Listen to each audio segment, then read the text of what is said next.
New কোচবিহারে এসে returning room book করে লাগেজ রেখে সারাদিন ধরে ঘুরুন কুচবিহার।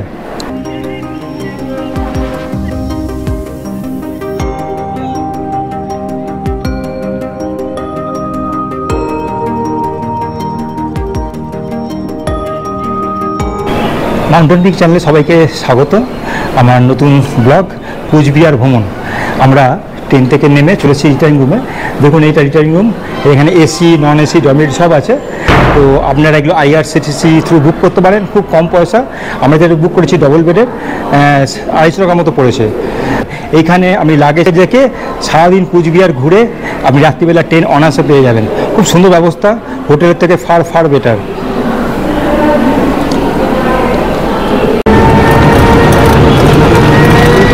আমরা কুচবিহার ভ্রমণ শুরু করলাম, একটা টোটো আমরা রিজার্ভ করে নিলাম, সব জায়গাগুলো ঘোরাবে। আমরা এখন যে জায়গাটাতে যাচ্ছি, জায়গাটার নাম হচ্ছে খাগড়াবাড়ি। এখান থেকে আলিপুরদুয়ার 23 কিলোমিটার এবং বানেশ্বর মন্দির 9 কিলোমিটার।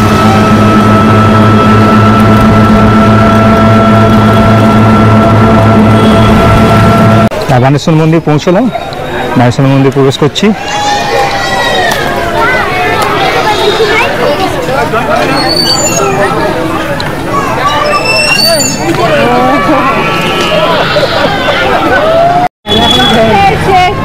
कैसे सही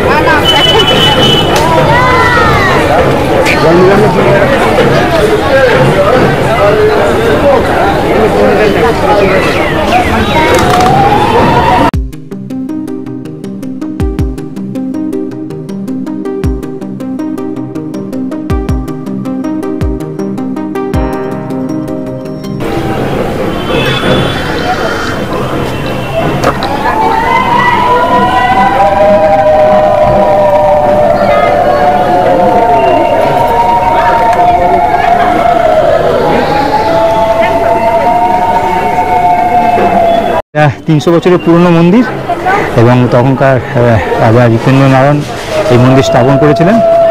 এবং এখানে শিব চতুর্দশী এবং শ্রাবণ মাসে খুব বড় করে এখানে মেলা হয়।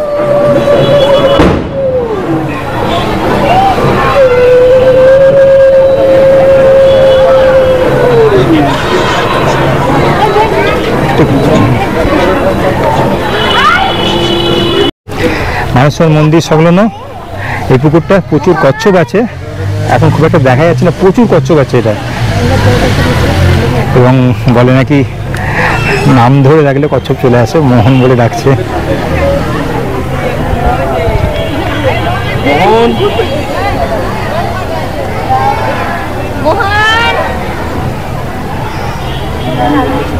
বানেশ্বর মন্দির ঠিক উল্টো দিকেই তৃপ্তি মিষ্টান্ন ভাণ্ডার, দারুণ মিষ্টি, এখানে খুব প্রসিদ্ধ মানের মিষ্টি। এখানে একবার মিষ্টি টেস্ট করা যেতেই পারে।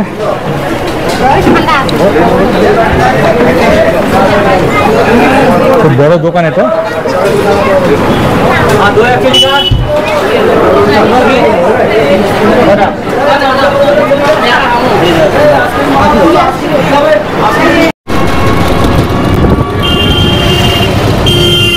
আমরা বানেশ্বর মন্দির দেখলাম, দেখে এবারে যাচ্ছি কুচবিহার রাজবাড়িতে।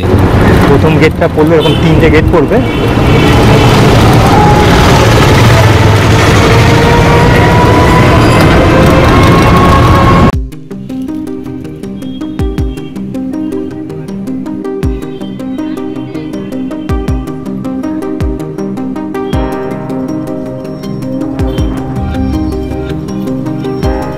আমরা কুচবিহার রাজবাড়িতে প্রবেশ করলাম। এখানে মিউজিয়াম শুক্রবার বন্ধ থাকে এবং ভেতরে কোনো ক্যামেরা অ্যালাউ নেই।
এই রাজবাড়িটি তখনকার মহারাজা দীপেন্দ্রনারায়ণ 1887 খ্রিস্টাব্দে এটি নির্মিত করেন।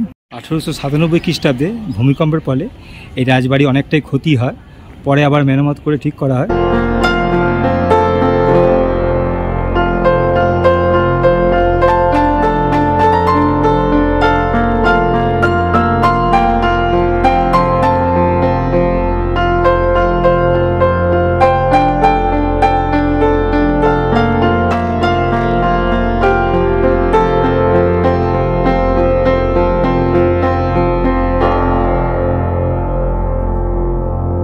ওখানে দেখুন প্রচুর টিয়া পাখি।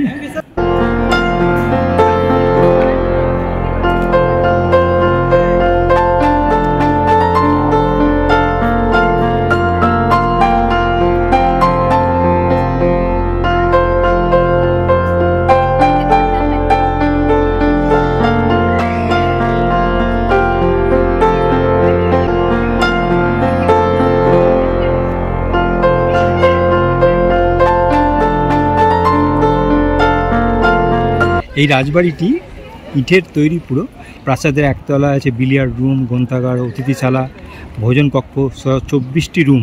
দোতলায় আছে 15টি শয়ন কক্ষ, 3টি বৈঠকখানা এবং 4টি তোষাখানা, 11টি স্নানঘর, মোট 40টি কক্ষ রয়েছে। আর দক্ষিণের দিকের ঘরগুলোতে রাজা রানী থাকতেন।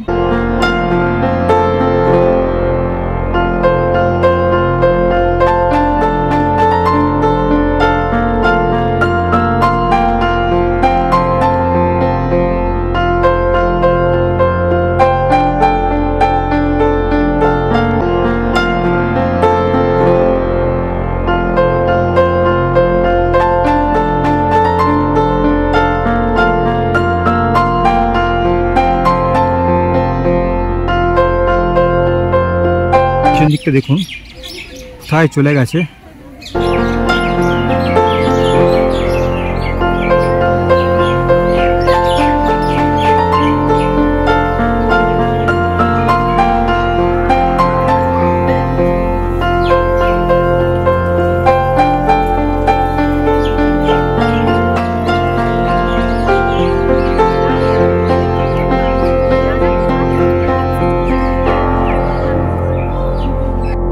কোচবিহারের মূল আকর্ষণ এটাই, কোচবিহার রাজবাড়ি, এবং হাতে সময় নিয়ে কোচবিহার রাজবাড়িতে আসবেন, কারণ দেখতে সময় লাগে। আমরা রাজবাড়ি দর্শনের পর হোটেলের দিকে যাচ করার জন্য একটা নতুন জিনিস বলা, যেটা হচ্ছে এখানকার দেখুন হোটেলের সাথে একটা কাঁসার থালা ইউজ করে।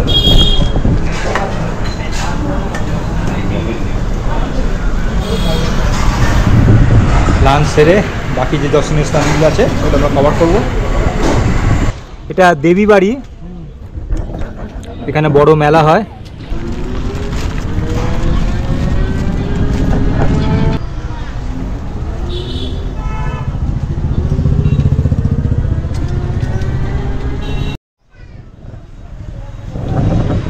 আমরা কুচবিহারে মদন মোহন মন্দিরে প্রবেশ করছি, খুব প্রাচীন মন্দির এটা। এটা হচ্ছে মেন মন্দির যেটা, এটা আর ওটা নাথ মন্দির, এদিকে একটা আছে, আর এদিকে যেটা আছে ভবানী মন্দির।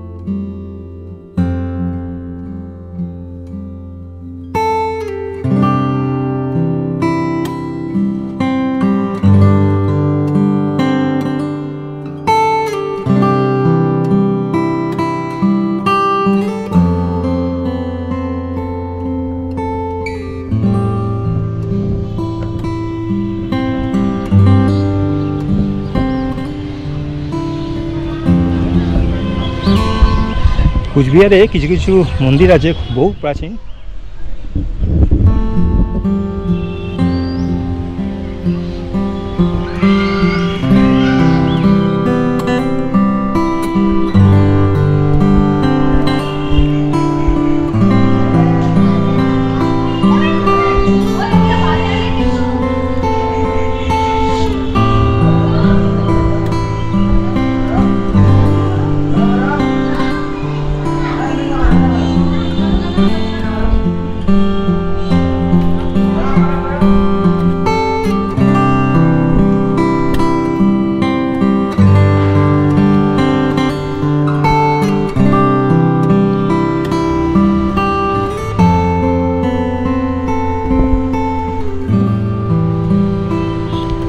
মন্দিরের পরিবেশ সত্যি খুব সুন্দর।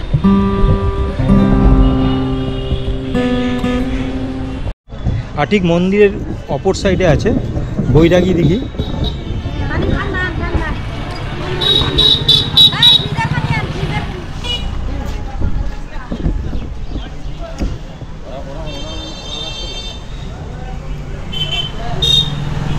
এটা বৈরাগী দিঘি।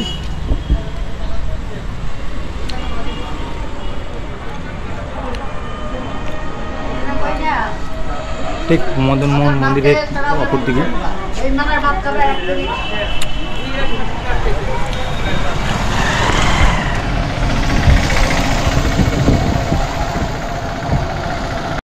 দেখুন কোচবিহারে সবথেকে পুরনো স্কুল জেনকিন্স স্কুল, এটা 1861 খ্রিস্টাব্দে ব্রিটিশরা তৈরি করে গেছিলেন। খুব নামকরা স্কুল কোচবিহারের মধ্যে।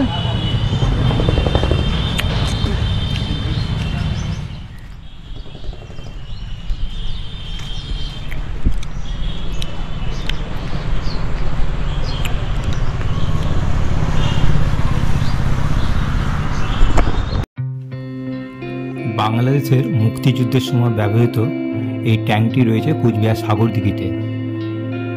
বাংলাদেশের মুক্তিযুদ্ধের সময় বাংলাদেশকে সামরিক বাহিনী দিয়ে সাহায্য করেছিলেন ভারত।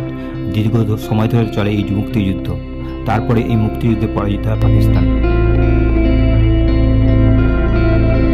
এই প্যাট্রন ট্যাঙ্ক দিয়ে সহযোগিতা করেছিলেন তখন আমেরিকা। যুদ্ধের পরাজয়ের পর এইসব ট্যাঙ্ক পরিত্যক্ত অবস্থায় পড়েছিল। পরে যুদ্ধের স্মারক হিসেবে ভারতীয় সেনা এই ট্যাঙ্কগুলি বাংলাদেশ থেকে কোচবিহারে নিয়ে আসে। এখন এই ট্যাঙ্কগুলি রাখা হয় কোচবিহারে।